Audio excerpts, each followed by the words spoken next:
Hello everyone, this time let's understand the research on the cultivation theory in mass communication.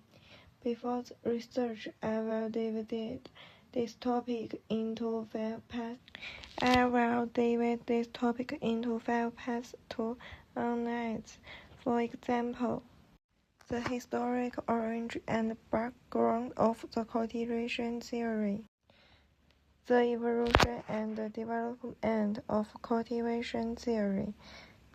The concepts and assumptions of the cultivation theory. The criticism of the cultivation theory and the potential development of the cultivation theory in the model feature. The theory many seem only important, but it can only with influence one every aspect of people's life. Now I will explain each step of the theory in detail. Let me first talk about the historical origins and background of the theory of cultivation.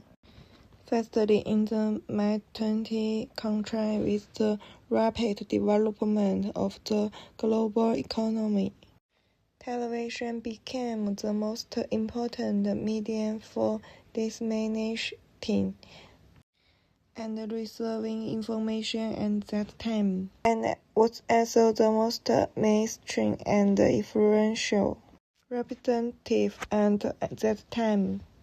People used television every day to receive information from all over the world, enrich their thoughts and perspectives. The second is examine the impact of these contents on people's understanding of social realities.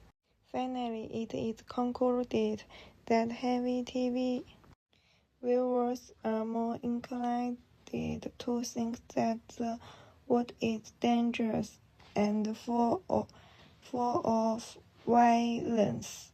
For these conclusions, it can be inferred that the theory cultivated in the early stage, thereby greatly improving people's understanding of the world and changing people's cognition.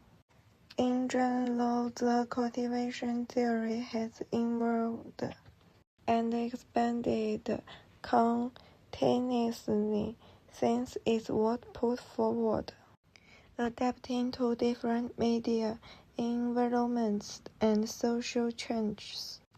For the initial research on television violence to the current research on the impact of new media, cultivation theory provides an important framework for our understanding of the profound impact of media on social cognition and cultural values.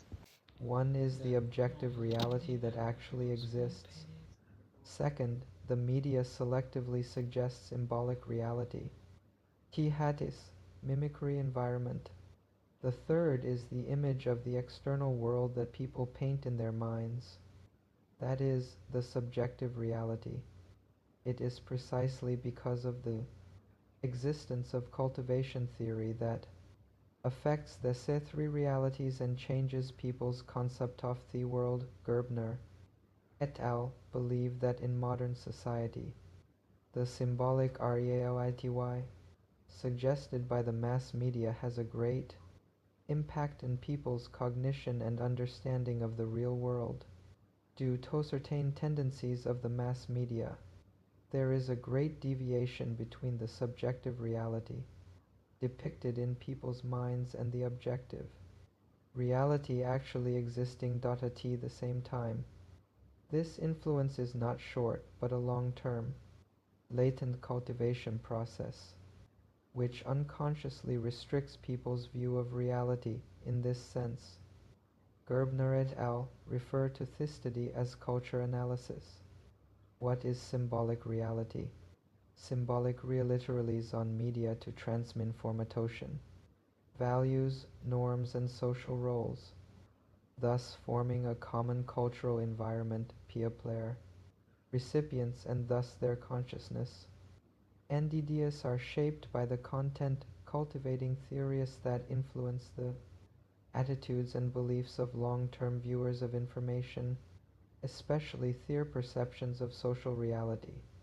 Although people come from different social, economic, and cultural backgrounds, receiving information over time can lead to convergence of their views and beliefs.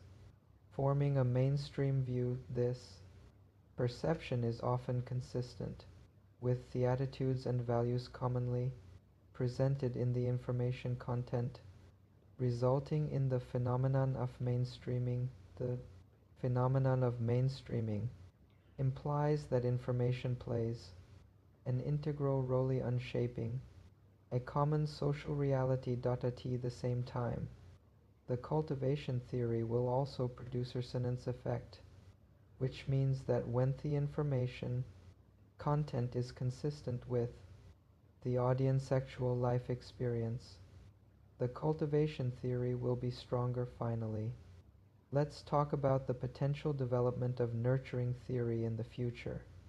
The first cross-media cultivation effect research with the development of the internet, social media, streaming media platforms, and virtual reality technology, the audience's media consumption has become more diversified. Future research needs to expand nurturing theory to include these emerging media, exploring the long-term effects of different media types on audience cognition and behavior. Second, individual differences and media effects. Future studies should pay more attention to the influence of individual differences on nurturing effects, such as personality traits, socioeconomic status, cultural background, and education level. Thank you.